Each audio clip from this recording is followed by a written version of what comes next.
Salut Fall, c'est la fin, on se retrouve pour une nouvelle vidéo Lego Review. Aujourd'hui, plus particulièrement review de livres Lego Jurassic World, une visite mouvementée, le seul livre Jurassic World que je connaisse, en tout cas qui a été traduit en français. Même histoire du style que La Légende de Jay ou encore L'Attaque furtive pour la gamme Ninjago. Des petites histoires que moi je trouve parfaites pour les histoires du soir, on va dire. Donc franchement, un public plutôt enfantin, et ici ça peut être un peu plus grand public que Ninjago déjà, puisqu'on est plus sur du Jurassic World certes, mais du dinosaure, ce qui plaît beaucoup généralement à ce public assez jeune.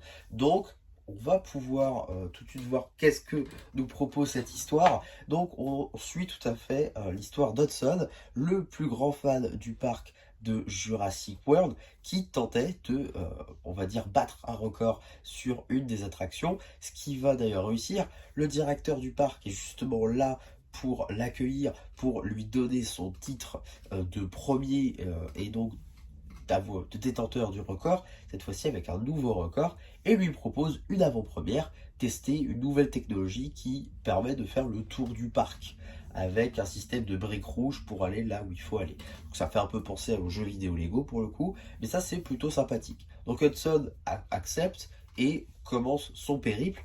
Donc il va commencer par l'enclos des T-Rex, et notamment, il y a un message qui dit n'appuyez pas sur le bouton rouge, puisque sinon ça pourrait libérer les T-Rex. Donc, il voit que son lacet est défait, donc il se penche. Sauf que maintenant qu'il a une espèce de casque vert, qui est un peu plus gros et donc il n'en a pas encore conscience, et qui voit rien aussi accessoirement, eh bien il va appuyer sur le bouton rouge par inadvertance qui va libérer les T-Rex. Les T-Rex vont le suivre jusqu'à la ville, où il va se prendre une petite barbe à papa. Sauf que là-bas, les T-Rex vont mettre le bazar et percuter un camion de gyrosphères. Gyrosphères qui vont aller percuter également les clôtures des stégosaures, qui eux aussi vont se libérer et donc vont poursuivre Hudson.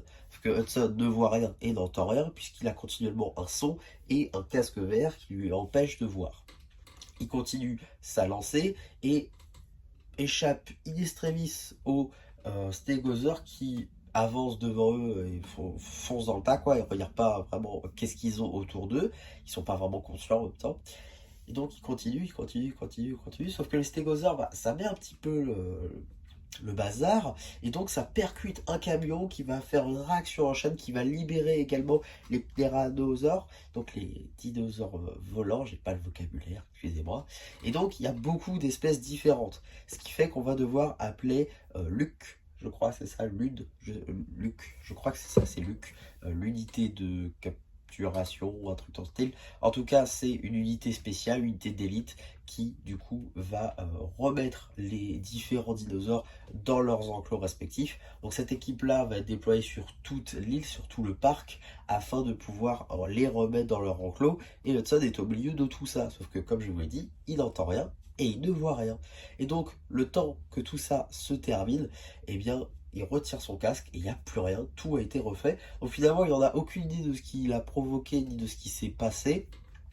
Et voilà, et il finit par manger des cookies en forme de dinosaure dans le bureau du directeur, en lui disant que son idée, eh ben, elle était pas ouf.